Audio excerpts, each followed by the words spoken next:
Okay. Oh my gosh, I'm getting notifications on my phone. Thank you guys for sharing things. My phone's blown up.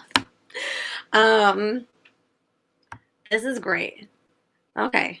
So it is 7:59. I'm going to do the spiel. I wrote a baby script for this. All right, ready? And action. Hi! All right, welcome to Indigenous, the live stream presented by No Peeking Theater. No Peeking Theater is a sensory experience of theater that dismantles white American theater as we know it, one show at a time. Our idea of theater is inclusive. It gives volumes to voices who have otherwise been silenced. We create shows that are original, that have accessibility, inclusion, and diversity at the forefront. We do new works, new shows, original ideas, new stories. We do plan on finishing out the rest of this season trying to do virtual shows that we have already presented, things that are in our repertoire. Those things will be free to the public. But what we are trying to do at this very moment is we're trying to raise funds to actually put on new original works, to put on virtual new shows, so we can keep building and developing new stories, new writers, new voices, new actors, new performers, all of it. If you can, please, please, please donate. You can donate at nopeakingtheater.org and press the donate button. You can also find us on Venmo. Just type in No Peeking Theater on Venmo and you can send us some money. Today, what donations are going towards specifically? To pay our artists. We are just trying to always stay above board on paying people. We are not a big company of doing free work and free labor and free emotional and spiritual awakening through theater arts. So we do that and we expect to pay people. So anything you can donate would actually help us. Okay, without further ado, it is 8:01. So I am going to play the show. See you on the other side.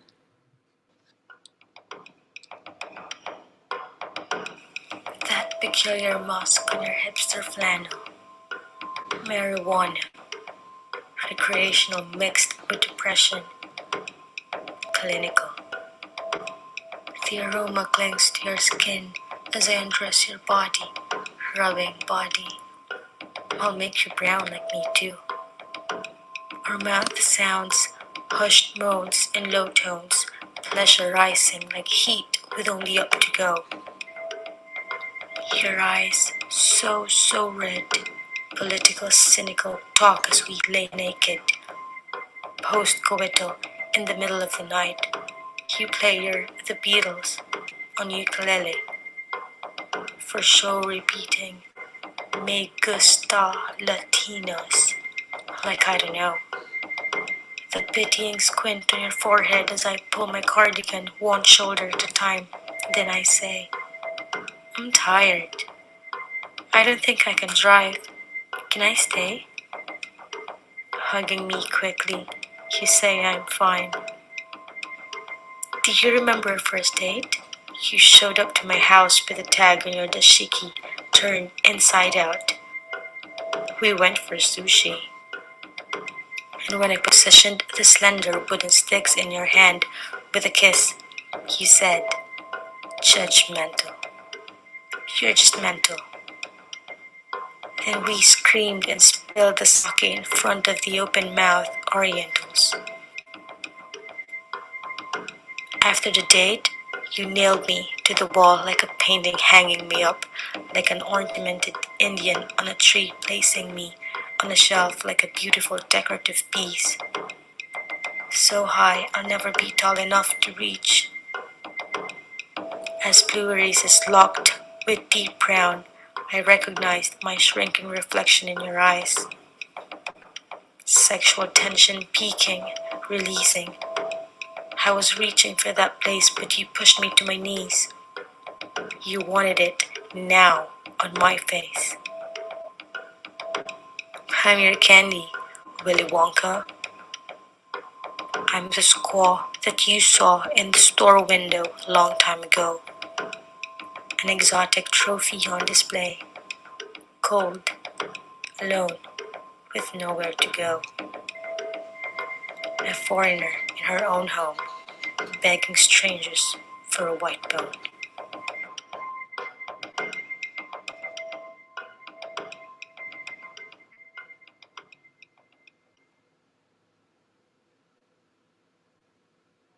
My horse is also gone. There's the water cat. And the dry spring. And the stock breaking. Now the horses. Most people I meet like to know things. Knowledge is like a winning hand in poker. It promises good fortune to the holder and the awe of the other players, if you can keep bluffing. I won't let.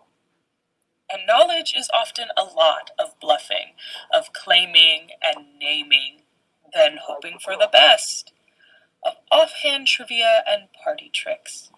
How are you? It should not surprise me, then, that most people I meet know something about being native and want to probe me for further insight, to live vicariously, to bluff. I am the token native girl, and it is a role I have slipped into and out of through life, loving, hating, then enduring. Because people know me already. They just need validation for what they know. But I know when you do not need him. See, people want to know what a reservation looks like. If I know the language, if I dance.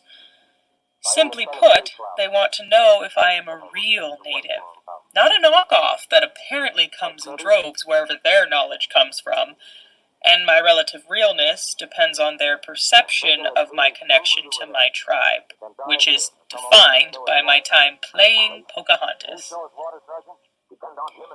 Because I grew older and no longer look native. Because I am mixed and wider by the second to most eyes, because English is my first and only fluent language, because I grew up states away from my tribe with my main connection being my middle name. Given to me by my native grandmother, my very obviously native father's mother. But wait, maybe I need to go back a few more generations to produce every ounce of my native blood. I am just exotic enough and white enough to exist in no man's land, where I am too native to avoid the question, "Oh, well, what's your ethnicity?" But too white to answer, "I am both," without skepticism or the reminder that the person I am speaking to is 4% Apache. Okay, good for you.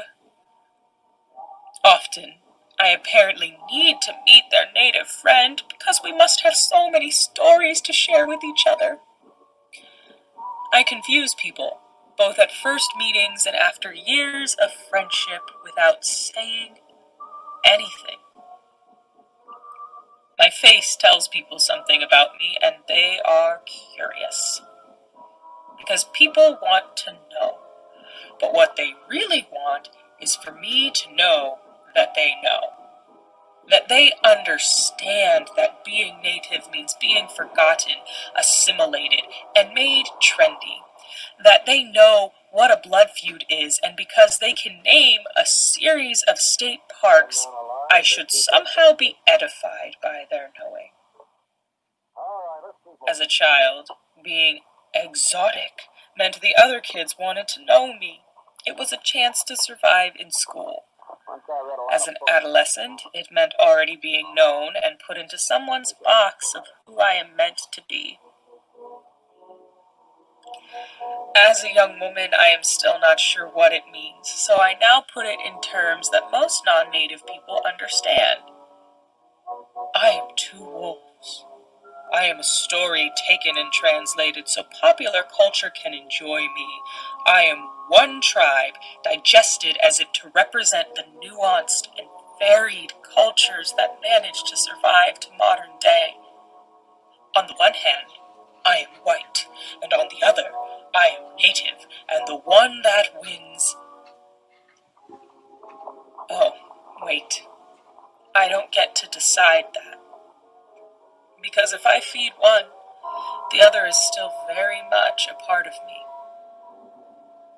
Unfortunately, I am more like two wolves in the zoo. Watched, monitored, examined, and then categorized.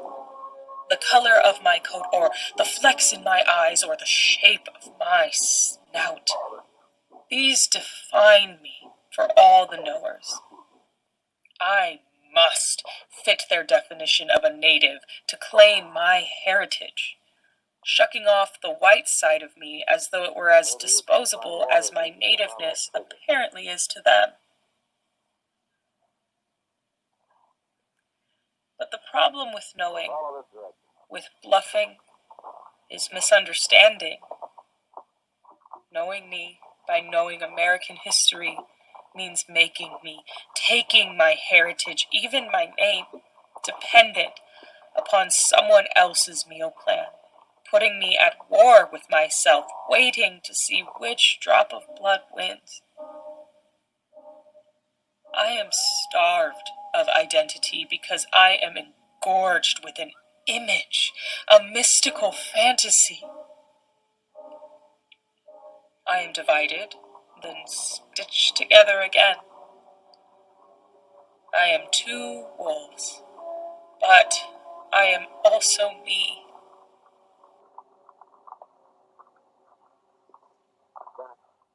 That hamster ain't gonna last much longer. None of the rest of them.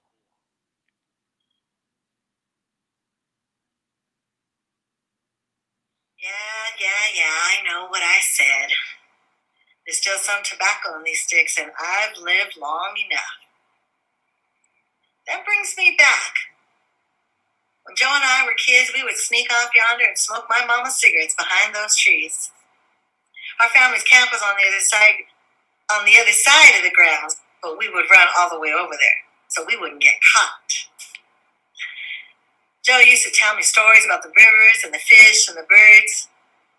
He'd tell me stories about what happened on those 200 acres he inherited from his daddy after he died.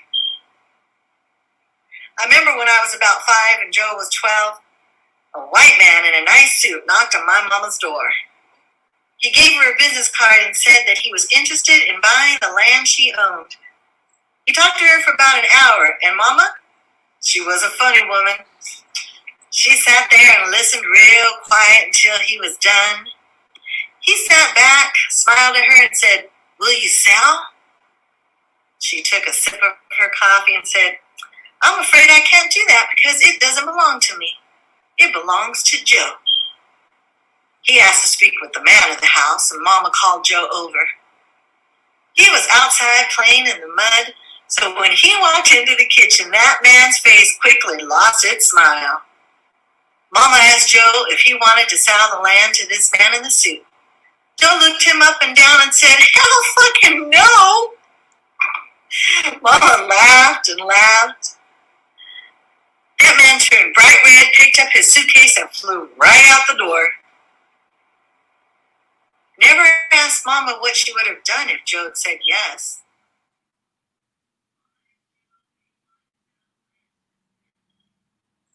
Concrete jungle surrounding me, modern society engulfing me, threatening to exterminate me, take away my humanity, and turn me into a machine.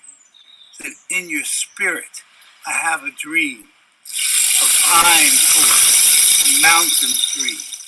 I allow your spirit to take me away where I can hear what you have to say.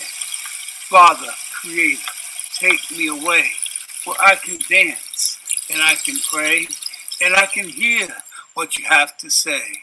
Father, Creator, take me away through the valley of the shadow of death. You take me to this place of rest, and by the still waters of the soul, I gently surrender to you control. Then I pick up my drum and begin to sing. I just let my voice ring.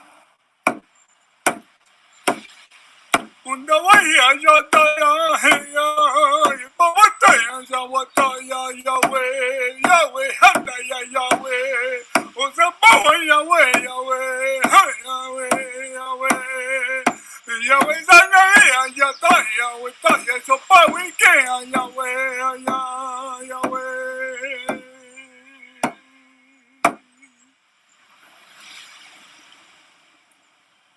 And then, above the noise, I can hear your still small voice. Father, Creator, take me away, where I can dance and I can pray and I can hear what you have to say. Father, Creator, take me away. Intimacy with you, Almighty, is what I desire. So you take me higher, where your grass is so green and your skies are so blue. Your nature dressed in her beautiful suit. I just wish I had my flute. Father, Creator, take me away, where I can dance and I can pray and I can hear what you have to say. Father, Creator, take me away.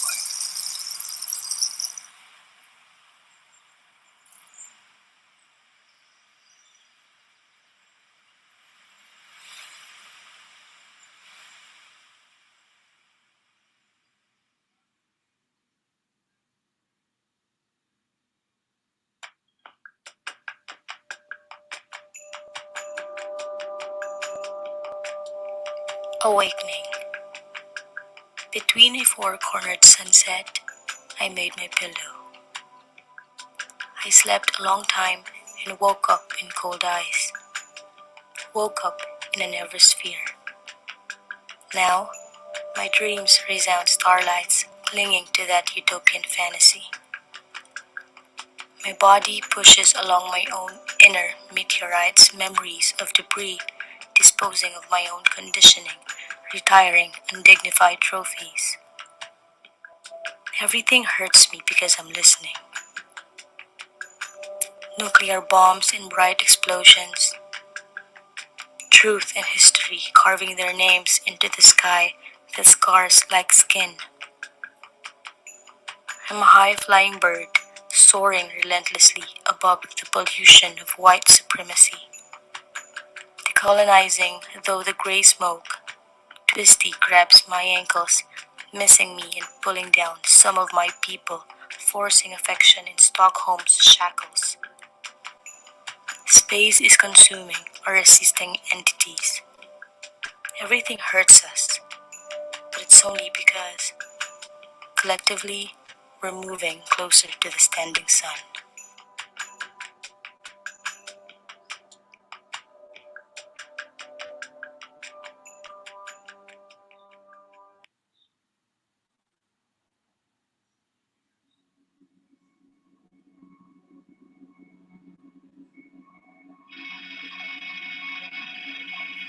John Bunyan's The Pilgrim's Progress is a two-part tale of interpretive literary work.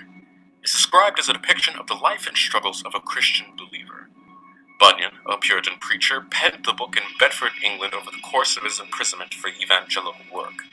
The book is well loved amongst those of the Christian faith and is generally considered a staple of Christian discipline. While Bunyan was incarcerated in Europe, Metacom, chief of the Wampanoag tribe, also named Philip by Puritan urging for the comfort of the colonists, had reached the limit of his hospitality and patience with their efforts to occupy and control greater shares of the land that had always sustained his people. This set into motion what came to be known as King Philip's War in 1675. Metacom was captured in August of 1676 by a company of rangers emulating Indian war tactics under the shrewd leadership of Captain Benjamin Church, and was fatally shot in Rhode Island by an Indian convert to Christianity, an ally of Church's. This man, John Alderman, was rewarded with the severed right hand of the deceased. Church is considered the forerunner of the modern-day U.S. Army Ranger. In keeping with English punitive tradition, the treasonous king was beheaded and his body quartered. The quarters hung from trees here and there, wrote one historian, so as not to hallow a traitor's body by burial. Authorities in Plymouth ransomed Philip's head and placed it on a spike atop a prominent hill overlooking town. It's said that Metacom's head remained on a pike at the entrance of the city of Plymouth, Massachusetts, the Puritans' pride, for 2 decades. Following Metacom's assassination, his wife, young son, and thousands more natives were sold into slavery in Bermuda, with hundreds dead. Indian slaves were often sold to plantations in the West Indies in exchange for African slaves. It was during the time of King Philip's War in the 17th century that Puritans became noted for a spirit of moral and religious earnestness that informed their whole way of life, and they sought through church reform to make their lifestyle the pattern for the whole nation. But the acts of these Puritans are often difficult to imagine, ungodly, really, and it's reasonable to conclude that there's a seed of Puritanism in any denomination that's separated from Catholicism, which has a bushel and a peck of its own problems. Finally, we gain a clearer understanding of Puritanism and its hypocrisy. To our shame, Puritans are recognized the world over for their work in founding the American colonies, and subsequently the American government. In 1678, around the time that Church's band of Puritans exterminated Metacom and his tribe, the Pilgrims' Progress, a Puritan's preacher's allegorical Christian primer, was published in England. The white-haired guy from Quaker Oats is someone's sweet and non-threatening idea of a Quaker. William Penn was a leader amongst them. Quakers, also called the Religious Society of Friends, not unlike the Puritans, consider themselves proponents of honesty, integrity, purity, and religious freedom. Though not his to give, King Charles II, back in England, granted Penn ownership of land already inhabited by indigenous people. That land would become known as Pennsylvania, where Penn and his followers would encroach and remain. Penn named Philadelphia, Greek for brotherly love, in October 1682. 2 years later, the peculiar institution of African chattel slavery began there, followed immediately by William Penn himself taking into bondage 3 black human beings at his Pennsbury Manor, just a few minutes' drive north of the city. We typically make no distinction between a Puritan, a Quaker, or other religious sects of that time, and it turns out there's no need because they're basically the same. But are we different? The Pilgrims' Progress actually, not allegorically, is America. This Native American Heritage Month, let's reflect on American history. Hatred, genocide, theft, broken promises, neglect, racism, Americanization, discrimination, and inequity, and begin to write a bright new chapter.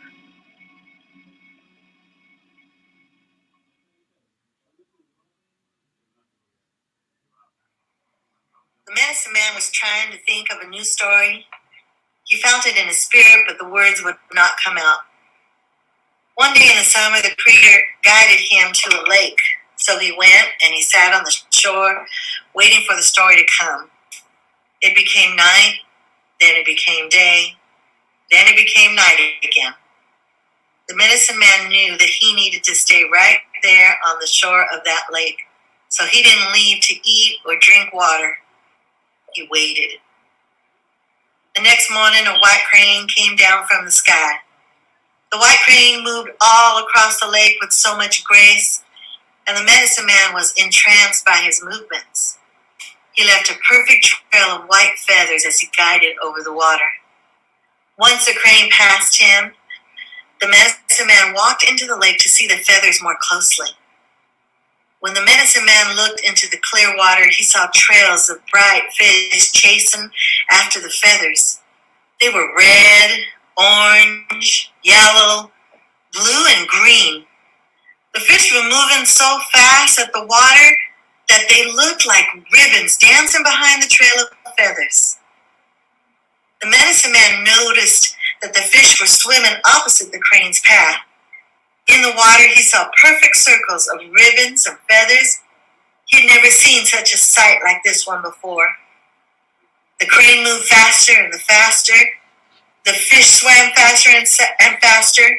Soon the medicine man could not see the individual feathers or individual fish. But instead, he noticed the water turn in bright colors that moved in circles all around him. He realized that the ribbons and feathers were moving to the beat of his heart. And he began to sing a song he's never sung. The words came to him and poured out of his spirit, and the water was happy. When the song was done, he came back to the shore. The white crane flew back into the sky. The colorful ribbons turned back into fish. And he told the water that he would come back for 3 days every summer so that it could dance with the crane of ribbons. And he did. We dance the white feather ribbon dance every summer to honor the lake and thank the Creator for giving us a new song. The women dress in ribbon dresses in bright, beautiful colors with turtle shells on their legs to mimic the medicine man's heartbeat. The men carry white crane feathers, and 2 of the leaders carry the feathers high on sticks to lead the dancers in circles. That song has traveled with our people through removal, and we still sing that medicine man's words from so long ago.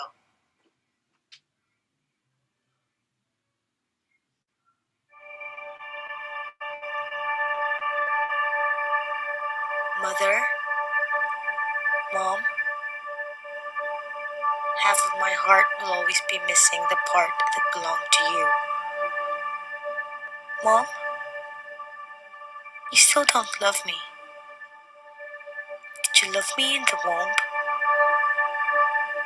Mom, why don't you love me? I'm 20 now. Did I bloom imperfectly? I held your ideals dear to me. As a child, you watered me with your points of view that my eager leaves lapped up thirstily. All through grade school, you taught me about the white man. You sprinkled me with random facts. For you, I stood up to the teachers. For you, I broke the rules. Every word that poured out of your mouth was golden. I danced around you with my little bucket. I longed for your miscellany, your knowledge. I relayed every droplet that effused from your infinite fountain to all who refused to listen. Pachacamac, you were my fertility god, chopping me into pretty pieces so others may grow from my seeds. You spread them about the land at times with a heavy hand. You were always adamant. You only planted by need. Did you know I still bleed? Long ago, I learned when you slapped my face. I learned that my identity was not in my body. Yet my purpose still escapes me while chasing me. I long for a place where no feet have trod. I long for a place with you, Mom. I envision myself running in slow motion across a field that is open. A field of burnt flowers, running, then running farther. My brown feet are crunching the soles of my stillborns as I reach for your limitless arms.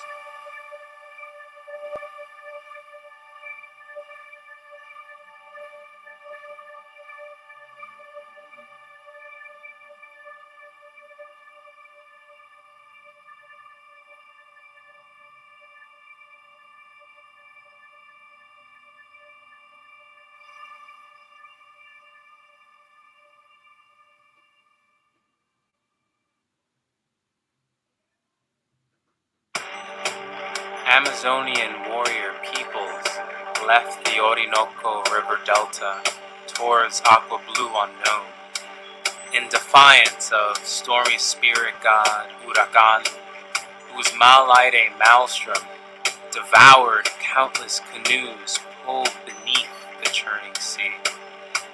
Others, blessed by supreme goddess Atabe, fared safe passage under her protective gaze, and brought Ararak Island diaspora ashore.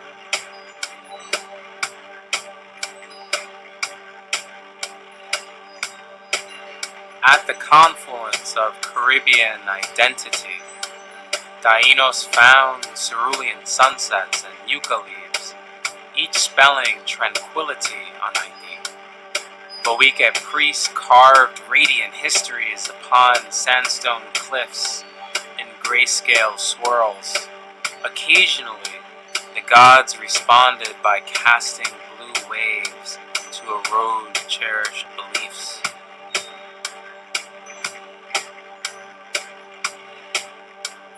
Unknown to Cacique chiefs, Isabel Fernando sought out kaleidoscope blends of incense. Columbus and company of 89 colonists were sailing the ocean blue in 1492, meeting trade winds looking for a seat at the table. Underneath the marquee moon, La Navidad was constructed above abandoned bohío homes, whose materials borrowed from the earth were deposited back into the sea.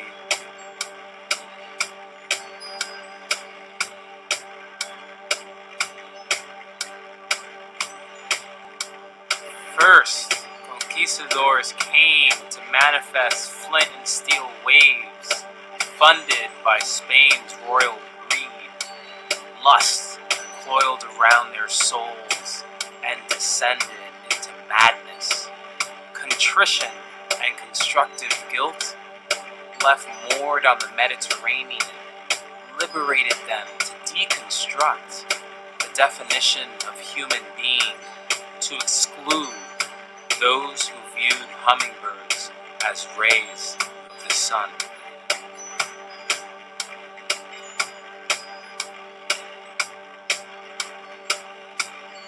Then they came for gold dust women, weaving temptation before their eyes in painted petroglyphs and headdresses. Evil spirits left temptation in palos de la frontera. Native flowers bore the brunt of psychological harm, bearing fruit in disturbed soil and created roots manipulated by genetic space and time.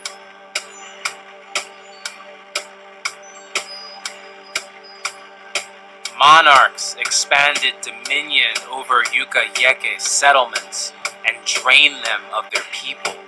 An insatiable thirst for materials became tsunami waves 6,000 kilometers away from freedom.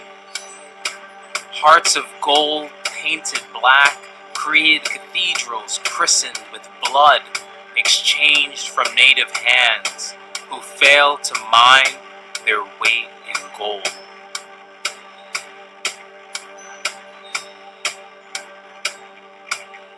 .516 from 1492, tales of conquest scribed from crosses, swords, and guns still stain the whitewashed walls that border dreams of prestige. Though heritage is grafted from baobab and olive trees, Taino branches were pruned to reduce mestizo features in the land of high mountains.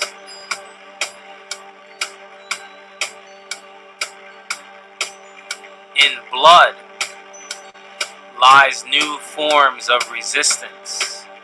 Contemporary lords of the dawn return to ceremonial buo seats and preside over revised editions of published Taino history.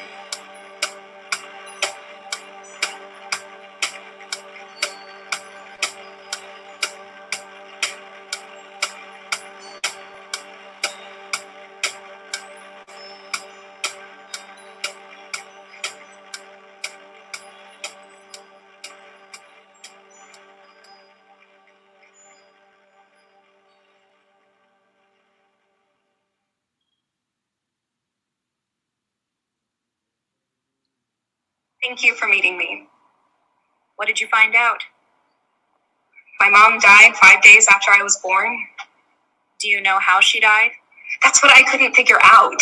The obituary didn't mention anything, which I thought was odd. Especially because she was only 19. Exactly. Why would they... Wait.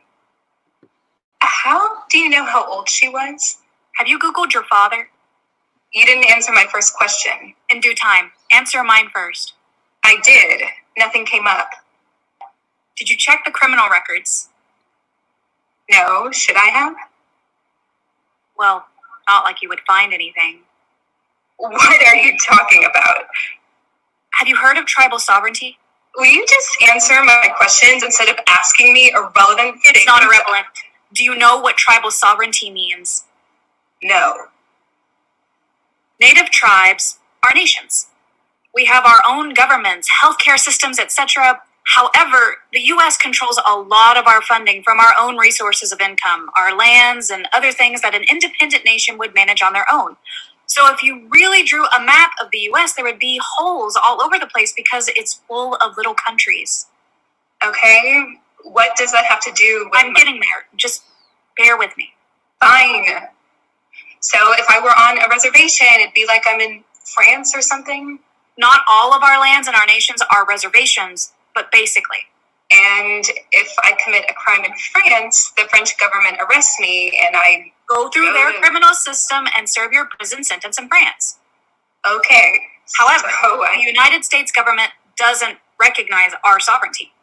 They tell us that we can't prosecute non-native people because they aren't part of our nations. And they aren't going to prosecute Americans because in their minds, that person was in a different country. So we don't have jurisdiction. The U.S. doesn't have jurisdiction. People who aren't native can't go to jail if they commit a crime in a native nation. But if you stab someone on campus or something, you'd go to United States jail? Right. Natives can go to jail no matter where they commit a crime. So why should I have checked criminal records? Tamara? I'm sorry, I didn't mean to. You didn't do anything wrong. This is what... Just look at it. Oh my God. What? Why wasn't this in her obituary? Why couldn't I find this anywhere? There would have been news stories, newspaper articles, and there wasn't media coverage. Why the fuck not? A 19-year-old's girl body was found washed up in Muskogee Nation. What does that have to do with anything? Remember what I said about sovereignty and jurisdiction. Muskogee Nation can't prosecute crimes committed on their lands. We couldn't until the Violence Against Women Act of 2013. And this was... 1998. Oh my God. Did you get to the last page? Not yet. What? No. You did. Then how the fuck was he able to put me up for adoption? Wouldn't he? No. No, this doesn't make any sense. Do you need some water? I don't need water. I need to know why my father killed my mother. Why? No. Yeah. My father killed my mother on native lands. And just walked away. Why isn't the media talking about sovereignty? And they don't care. Why the fuck not? The vast majority of this country doesn't care about natives. Most of them think that we're all dead and that those of us that are still alive are drunks. The women? Whores, open and ready for the taking per manifest destiny. I've never heard that about native women. Did you go to the march right before break? The second weekend of November? The one with people walking around campus with red handprints on their face? I saw them, but I didn't go. It was to protest our stolen sisters. There are over 5,000 missing and murdered Indigenous women and girls. Over 5,000, and that is a conservative estimate considering because no one cares enough to track it or declare this an epidemic, let alone investigate it. 5,000? And your mother was one of them. Only we're lucky because we found her. And people just get away with it? My own father got away with it? Just have a free pass to do whatever they want to whomever they want? Every day. Why did he even keep me and Didn't raise you. What he did to you was worse. Worse? Worse than strangling my mother, then dumping her in the river, only to be found a week later? Worse, because he took you away from your family, from your nation, and gave you up to non-native people. My parents are the most loving and... I never said they weren't. But what he did was against the law. No shit. He murdered someone. It's against the law for non-tribal members to adopt a native child, especially in situations like yours. What law? The Indian Child Welfare Act of 1978. I don't know how he was able to do it. No one knows. Frankly, we all thought he dumped you in the river too, but your body never washed up because you were so small. But he could have lied, or he could have... Okay, slow down. Why is that against the law? People adopt kids from all different races, and it's... This isn't about race. I think it kind of is. Being Indigenous is not about the color of our skin, our hair, or whatever pedigree of blood we're registered as. It is a way of viewing the world, existing, thinking, breathing, living. Our culture and beliefs is our way of life. What your sperm donor did to you is worse because he forcibly stripped your indigenous identity from you, just like what colonizers have done to us since 1492. But I'm only half. Did you know that there are only 3 things in this country registered by their pedigree of blood? Horses, dogs, and Native Americans. What? We have never regarded someone as Native based on their blood quantum. Never. If we adopted someone onto our tribe, they were just as Muskokie as someone born to Muskokie parents. Our societies were not built on rigid class structures that keep people oppressed. Like the monarchy and one drop of royal blood? Exactly. So in an attempt to literally breed us out from their point of view, colonizers inflicted these blood quantum pedigrees to eventually eradicate our people. Wow. What makes you Indigenous is being claimed by a nation and actively participating in our culture. What your father did to you is worse because he killed who you really are while you're still living. Why are you telling me all this? Tamara Littlefeather?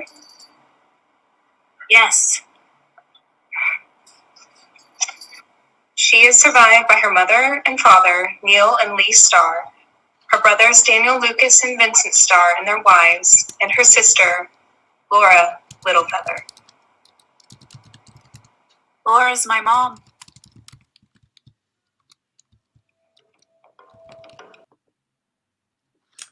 All right, and that concludes the entire show of Indigenous. Thank you so much for attending. If you would like to be a part of the talkback, in our description there is a link below, and if you would like to join that talkback live and be included in any way, shape, or form via video, just click on that link and then you can actually join the chat. I can add you in real time asking questions. Okay. Wow. Okay, so we've got people ready. If anybody would like to ask any questions to the artists, they are in queue. They are ready to answer questions. I've kind of got them on hold right now, but we'll add them as they come in and as they speak. The focus group members are also encouraged to be a part of this conversation. So again, that link is in the description. If you are a focus group member, please come in because we got to talk about everything that's going on. I'm going to take this time to just hear opinions, and I'm going to try to, because we're going to listen to everybody that's in queue right now. Their videos are in queue. I want to listen to everybody, but let's try to keep comments to like one remark, 15 seconds max. How's that? Can we all agree on that?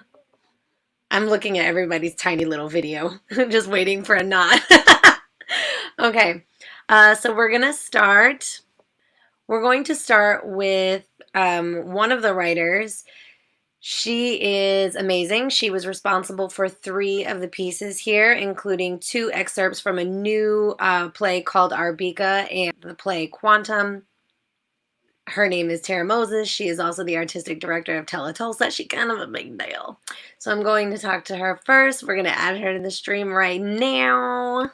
Hi. There you are. Hi. There it is. Black Light Community says, is there a link? Yes. In the description of the video, there is a link at the very bottom. And if you go to that link, then you will be invited as part of the talkback. I also believe I sent it via email as well, just in case. Okay, Tara, go. Yeah. So I actually didn't get a chance to see it live 50 years ago. It's here in Oklahoma, Asian country. And just like, wow. What I really love and appreciate was the diversity of experiences. I like to say that I'm Indigenous. There is no blind perspective. There is no Indigenous culture that is exists. I'm sorry, I'm like beating over here. Just like, la la la. Anyway, yeah, so I really love and appreciate just the common through lines, but also those little bits that make every story different and unique. Awesome. Okay, we're going to go down to Autumn. It looks like Autumn is next. Autumn Silvas wrote Native Light. We're going to take you off, Tara, and we're going to add Autumn. Okay, bye. Here we are. Hi, everybody. So it was an incredible experience. I got to submit right back into and I didn't get to go to the show at that point. So it was really incredible to hear everybody's pieces. It was an honor to be included in this group because all of the pieces were so wonderful. You guys got me right in the feels. I started crying behind my blindfold. So it was beautiful. And I just want you all to know that. I'm so grateful to have heard all your voices here. I'm so grateful that there was a place for everyone to share their voices here. So yeah.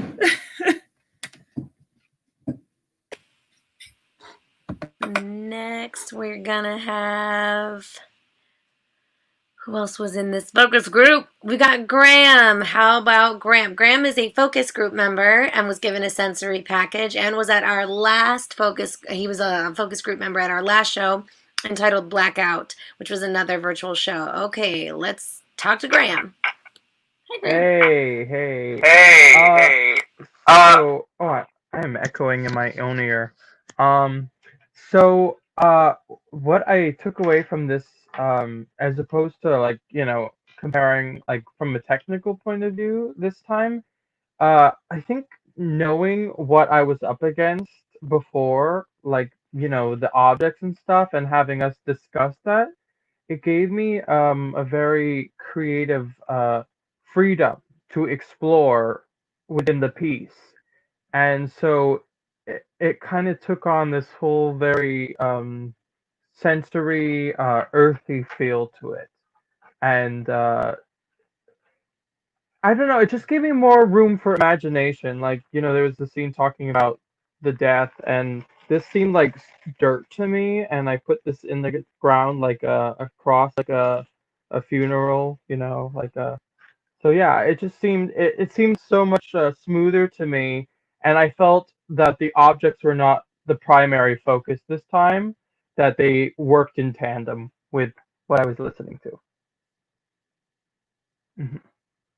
Uh-oh, I can't hear you.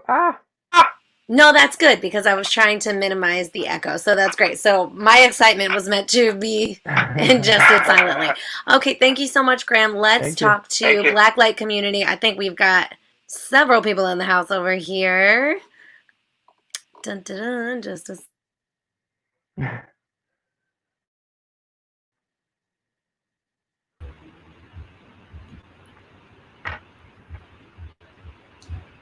Hey!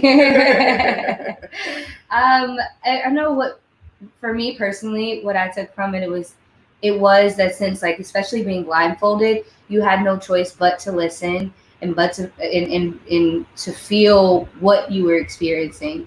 And I like that we received the sensory package of the different items and the flowers and the rocks, because it brought that sentiment of reality, you know. And so even listening to what we were listening to, you could definitely apply it to these props that we did get, to the smells and things like that. So it brought a sense of reality. It brought another level of being able to understand, you know, what these situations were.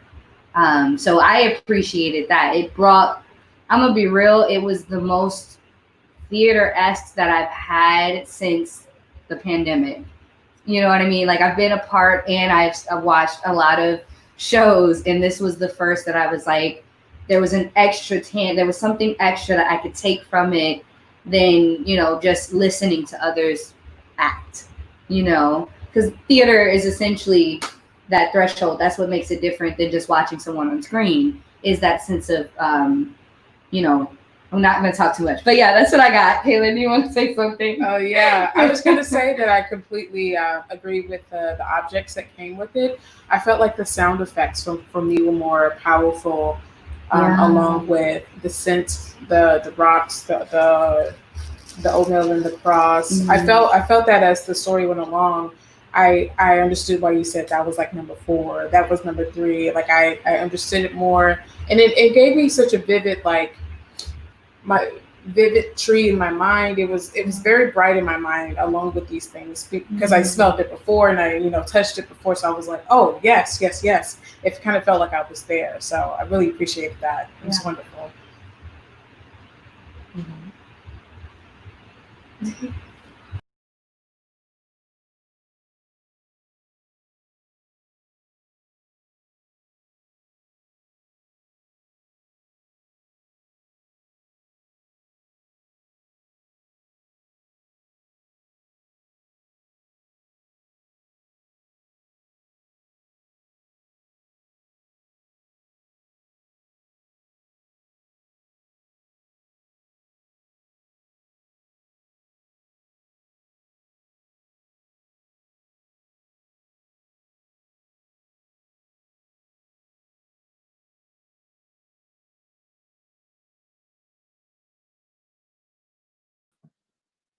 Hello?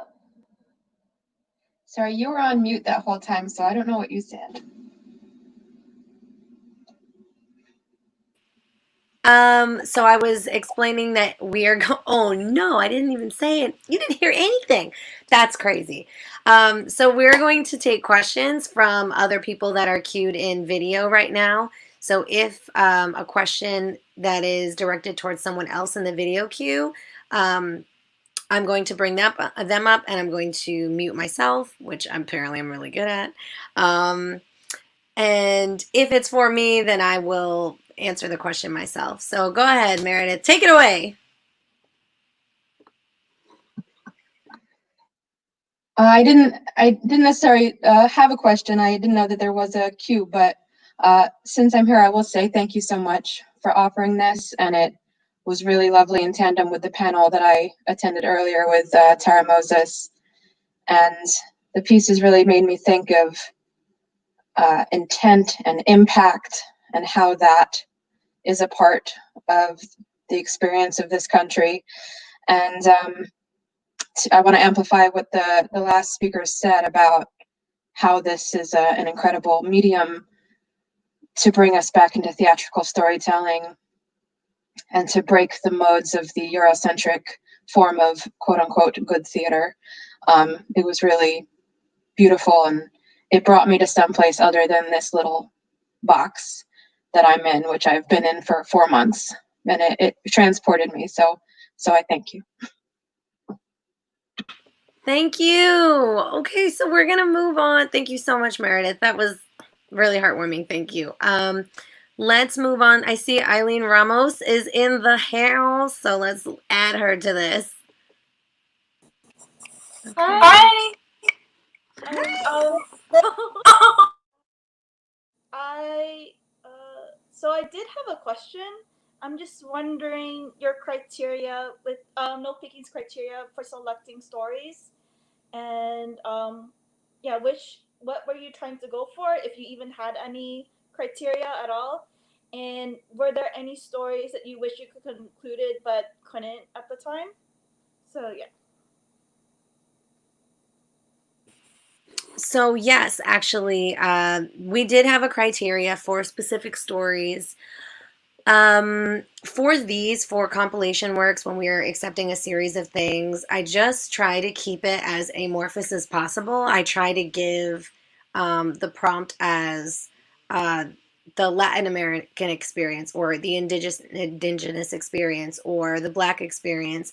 I try to do that, and I try to keep it as wide as possible, mostly because the point of putting these works together, the point of putting these shows together, is to depict the idea that there is no monolith, that there are multiple perspectives, that there is no right way to be any sort of marginalized group. There is no one path. There is no monolith. There are things that are shared in common ground, but there is not something that qualifies what a valid quote unquote Black experience or indigenous experience or Latin American experience actually is. And it also fits many, many definitions. When people hear that term and they apply it to themselves and they think that they're eligible to submit their work, I'm trying not to limit them by, you know, giving them boundaries or parameters or anything like that, because I know that that's also something that we've kind of been fed up with, I think, as minorities in theater. When you go into, like, especially actors, when you go into an audition and they're like, oh yeah, that was great and everything, but could you do it more whatever the marginalized group is? Could you say it more Black? Could you say it more Hispanic? Could you say it more like anything? And I think that there is something to that. And a lot of it has to do with the fact that, like, there is a closed-minded, very small, narrow gap in which people include other people into theater. And this is not built on that. It's built on the opposite of that. So that's basically what we do. So as long as it's accurate, and as long as it's not something, you know, as long as it's sincere, it's accurate, it's powerful, and it's well written, we take it. Yeah. Okay. Oh, look, other people have been added. Let's go to Darby, who's on the stream. Thank you, Eileen.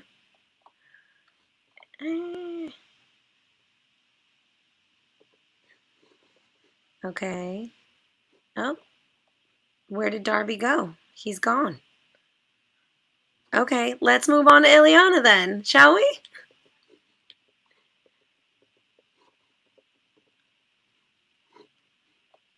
Hi, Ileana.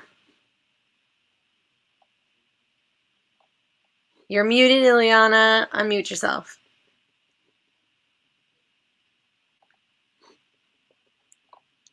Ileana, unmute yourself. Okay, maybe not. Okay, so look at I'm driving and may lose service, but we'll try and reconnect. Ray and Hererra is on it. Oh, maybe that was Darby. My bad. That's probably it, right? Okay, so I had some questions for the focus group. So if you can type in the chat, that would be really helpful.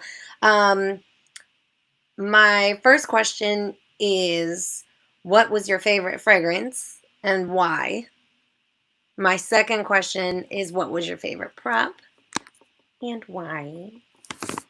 And then my third question is, what was your favorite piece and why?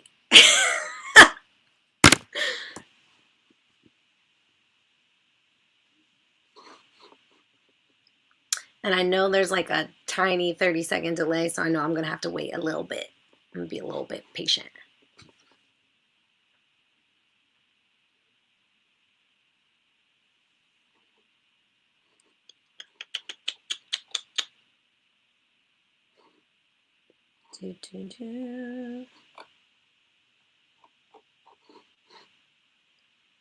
who I am.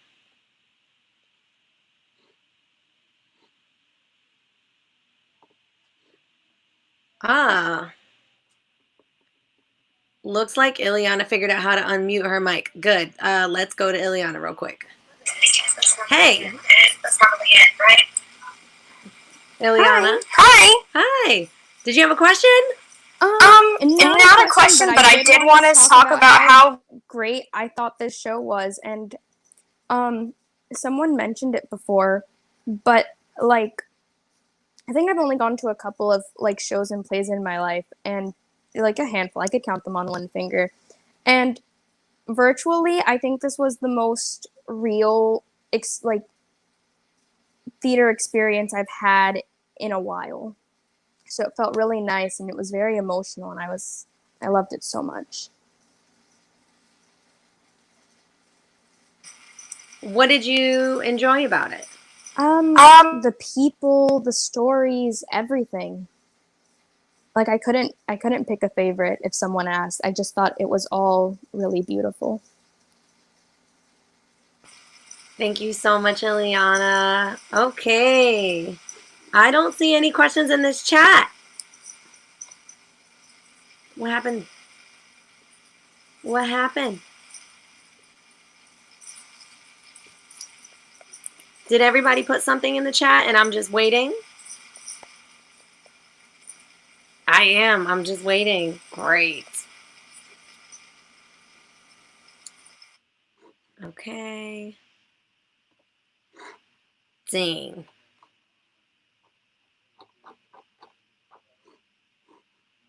The last thing I have is technology is fun from Natrum Deer. That's the last thing I have. That's crazy.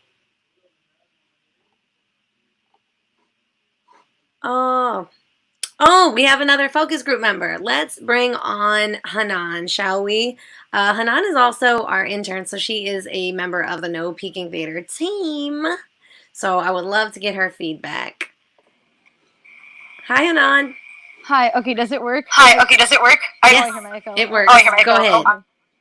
Okay, so my favorite fragrance, it was the first fragrance I smelled. I don't know the name of it, but it's, Mom, sorry.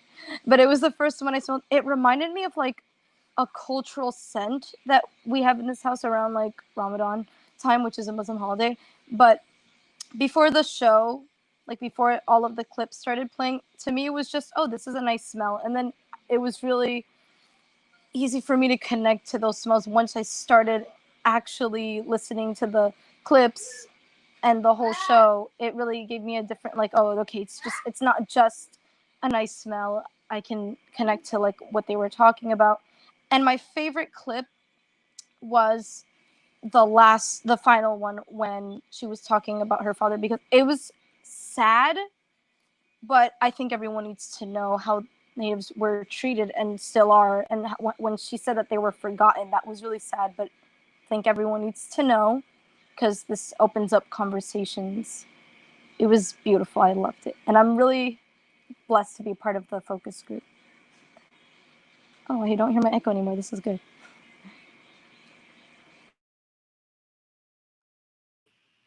Thank you, Hanan. That was so great. I found it. I found it, guys. I found the chat. It's a private chat. Who knew? Here we are. Whoa. Okay. Oh my God, we have so many. Oh, this is what happens. Whoa. Yep. Thank you, Tara. I'm seeing it. I'm seeing it all for the first time. Okay. Everything was good. Hi, everyone. Oh, wow. You were all so amazing. Great job, everyone involved. Amanda, you're muted. You're on mute. You're on mute, cutie. Can't hear. Wow. Okay. Thank you guys so much for telling me, for trying to save me. All right. So Graham says, number 2, it reminded me of a Christmas tree. It also had this earthy tone that made me feel like I'm outside. It also had smoky smells at times. It made me think of the outside campfires. That's so crazy. Wait till you find out all the things in the earthy blend. Okay. Blacklight. My favorite fragrance would be number 1, but I for some reason related to fragrance number 4. Number 4 reminded me of my childhood.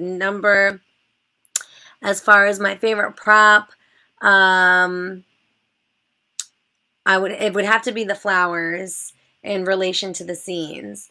Graham says, favorite prop was the big bag with the granola. Was the bag with the granola. It became earth to me, the ground, and when I heard the final season, I felt like I could explore, and it made believe that it was a tomb and put a flower on it. They seemed dry and dead to me. Made me think of my childhood, dried up lawn in Cali. My favorite scene was the crane scene. I incorporated everything into it. Flowers became lily pads on the river. I felt the rocks on the ground. It would smell the scent scent one to smell the water. Through the pieces, also the gunpowder came to be death. I pretended my hands were the river carrying the flowers. Oh my gosh. Graham is designing his own show. You're on the design team. That's happening. This is not negotiable. That's amazing. So let's reveal what the actual scent was. The earthy blend was, you're not going to believe, Graham has got the nose of a bloodhound. It's crazy. So the first scent that was incorporated was Siberian pine. The second scent, I shit you not, was log cabin.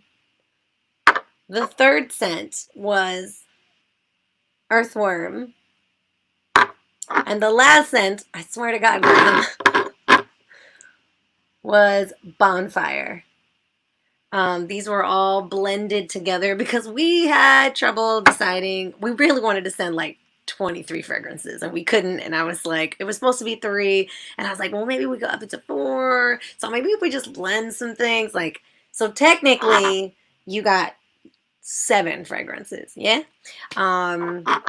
So that's kind of nice. I don't really have answers for the props. I'm glad that other people are applying them in the way that they see fit. That's actually helpful. I was actually listening and I realized that burnt flowers were specifically alluded to, and I forgot that they were alluded to specifically.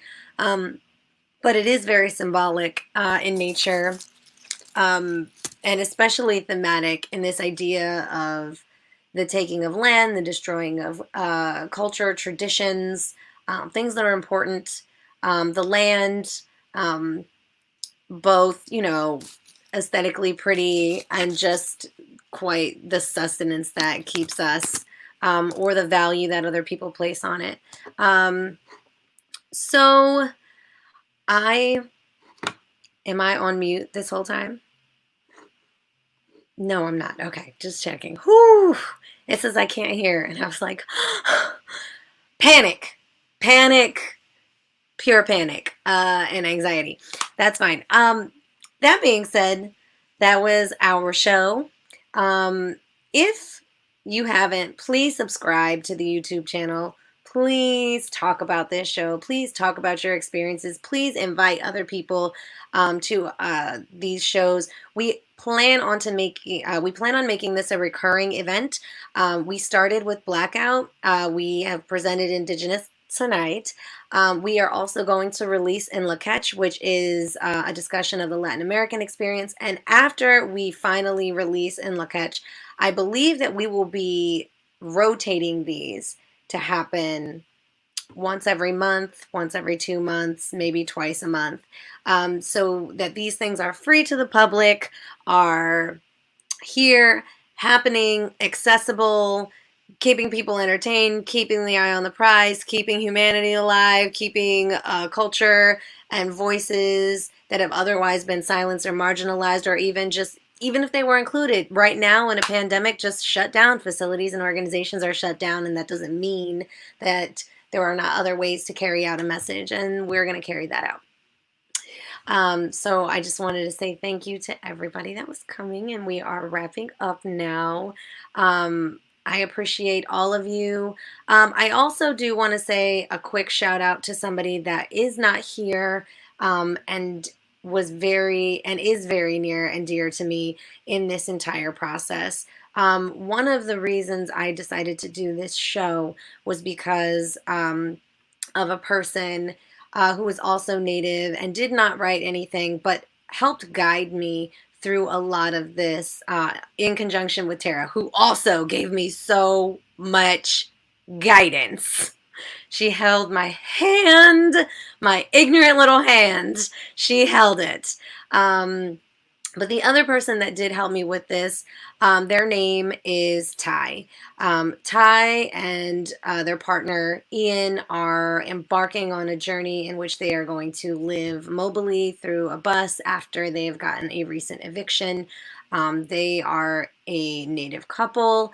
They kept my morale alive and guided me through how to navigate through the frustration and the painstaking feeling of really just stumbling through things and trying to get everything right and to open up my heart and my mind to new forms of patience and communication and openness. And just, they changed everything about this process. They inspired the process to begin with. So I want to thank them. They do have a GoFundMe. I will be sharing it on Instagram. If you can donate, that would be wonderful. If you cannot, they also understand times are hard. We are in the middle, on the cusp of an eviction crisis. So they also know that they are not alone. And I just wanted to say it. I just wanted to say it publicly to put it out because it was on my heart. Okay, that's it. Okay, and I'm not going to cry, so I'm going to leave. Thank you so much, everybody. I love you, and we'll see you at the next show. Bye.